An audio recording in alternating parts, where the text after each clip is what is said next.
Kanjibhai Masani, member national fisheries development board, Bharat सरकार, निवास हैदराबाद। માંગરોળ મુકામે अब तक चेनल द्वारा પત્રકારિત્વનું ખૂબ જ મહત્ત્વ વધ્યું છે।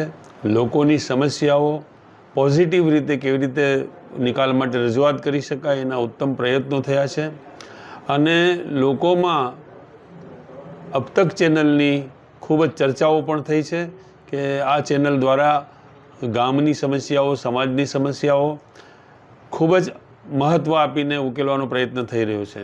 अब तक ચેનલને 12 વર્ષ પૂરા થાય છે, આટલા ઉત્સાહથી લોકસેવાના કામો કરવામાં અગ્રેસર રહી છે અને 13મા વર્ષમાં મંગલ પ્રવેશ કરે છે ત્યારે 15મી ઓગસ્ટના દિવસે હું अब तक ચેનલને મારા અંતરની શુભેચ્છાઓ પાઠવું છું।